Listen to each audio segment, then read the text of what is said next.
Hi YouTube, welcome back to another update video. I am now 16 weeks and 3 days pregnant. Still kind of crazy to say that. I'm just now getting around to an update video because I feel like not much has really happened where I could have made multiple videos up until now. Everything's kind of just happened gradually, slow and steady, growing this little bean. So I'm just gonna go back to my last video and update from there. I believe I was 9 weeks and some change, so I've been kind of writing things down and keeping track. So we will just start from there. I'm gonna go back to where I left off in the last video. I think I had mentioned all about the first appointment and all of that and how everything went good. But about a week after that, I was 10 weeks and 1 day, and I had woken up to more blood than I had seen in the past, and it was bright red. Kind of freaked me out. So I called the doctor, they got me in and checked me out, and I got a little surprise ultrasound and got to see baby and, you know, make sure everything was good, which it was, thankfully. They weren't too concerned about the blood because it had already stopped before I even got to my appointment, so they kind of just considered it some more spotting. He said to keep an eye on it and if things progressed to call them back, but thankfully kind of it stopped after that, just kind of faded out pretty quickly actually. But it was nice to be able to have another little surprise ultrasound and get to see the baby and make sure everything is okay. I'm thankful to be able to see the baby just a week after we had seen them first time. I was really amazed at how much they grow in just a short week's time. My first appointment, our first ultrasound was at 9 weeks and this was 10.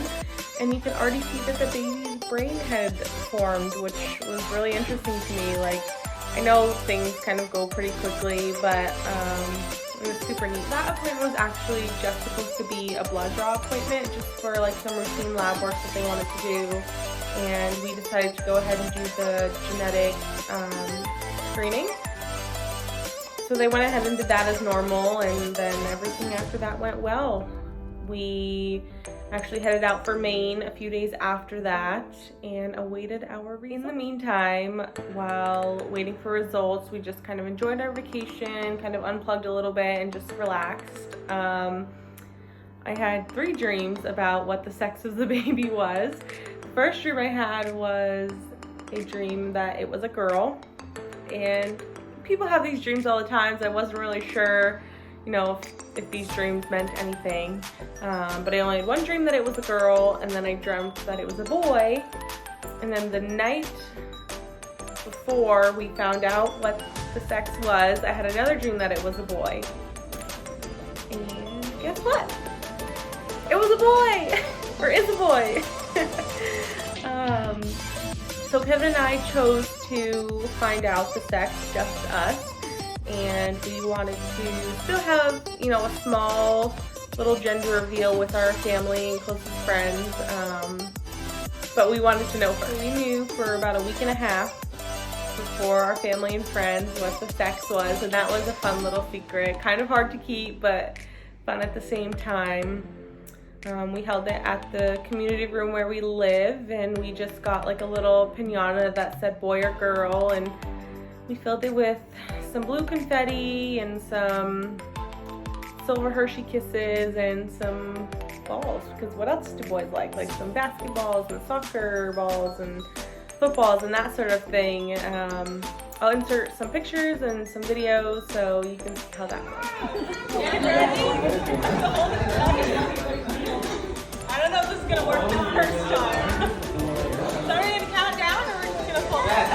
10, 9, 8, 7, 6, 5, 4, 3, 2, 1.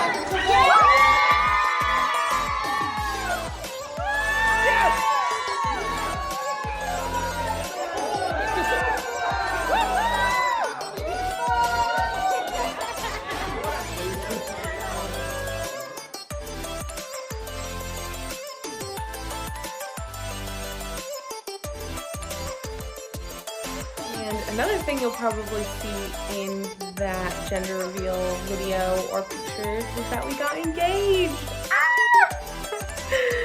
Kevin, oh my gosh, Kevin decided that it was gonna be the perfect time to propose, and I couldn't agree with him more.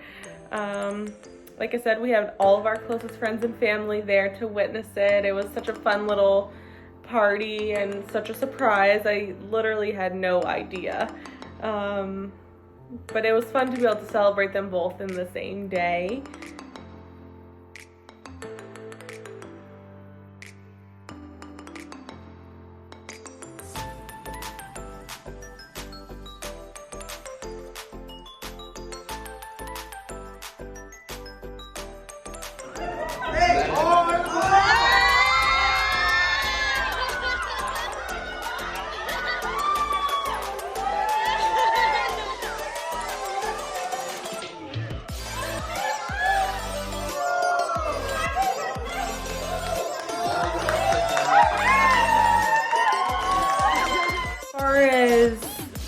Other symptoms go besides that one like bleeding incident. I've had some low back pain here and there if I'm in like a laying position, like kind of propped up a little bit. It's like some really sharp pain and it makes it kind of hard to move, but like I said, it's only if I'm in like a certain position, so I know to try to kind of avoid that, thankfully, but not very comfortable. My boobs, more specifically my nipples, have been still so sore off and on, some days or weeks less or more than others.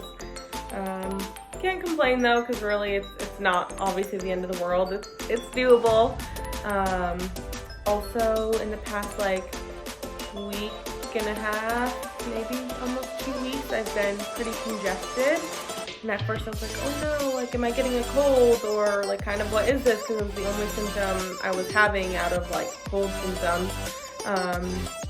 But I believe it was my 15-week update like on my apps and stuff that said that pregnancy can cause congestion, which was new to me. I wasn't really familiar with that, but I was kind of relieved that it wasn't a cold, since those aren't ever fun, but not that this really is either.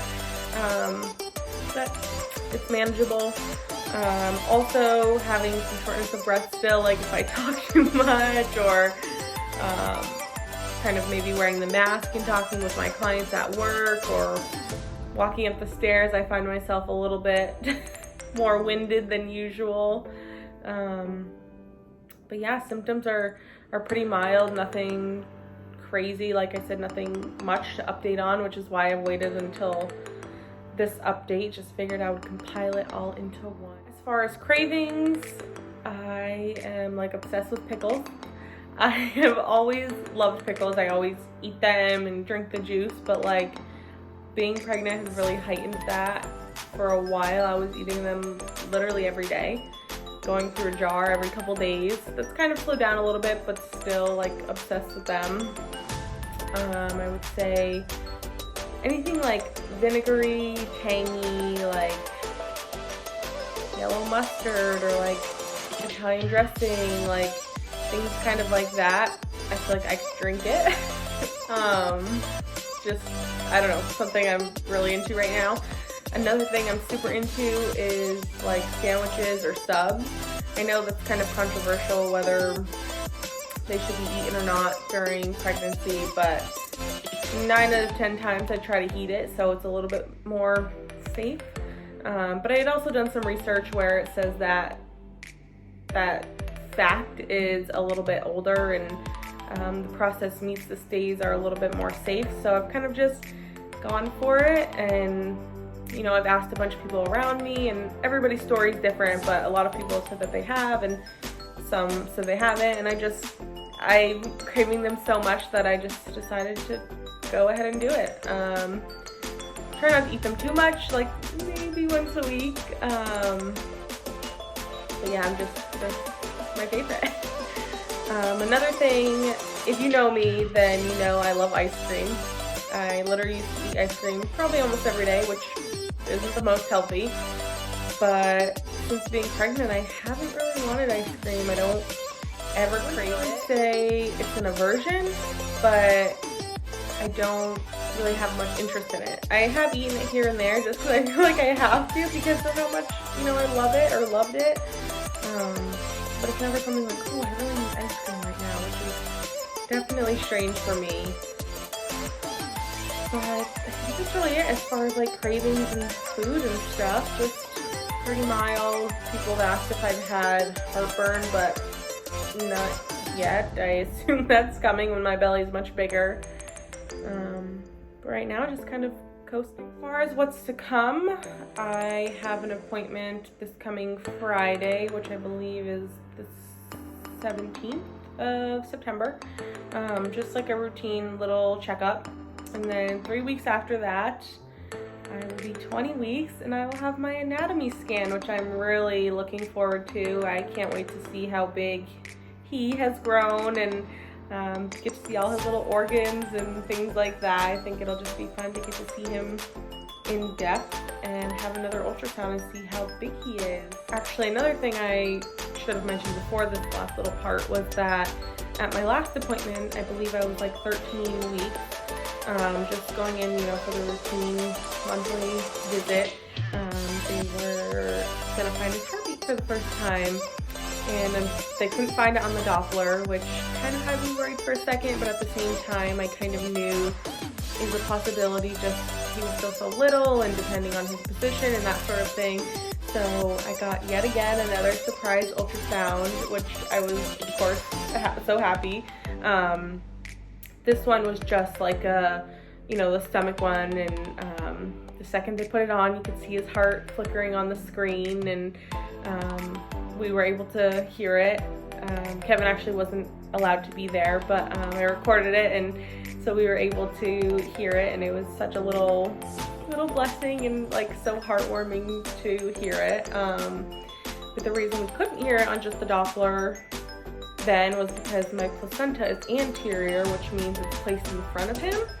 So it's kind of like a barrier between me and him, and he was still so little at the time. It was kind of just like a pillow almost in front of him. So I'm hoping at this next appointment, we'll be able to hear it on the Doppler, or maybe I'll get another ultrasound, who knows. Get right on it. Hold still, baby.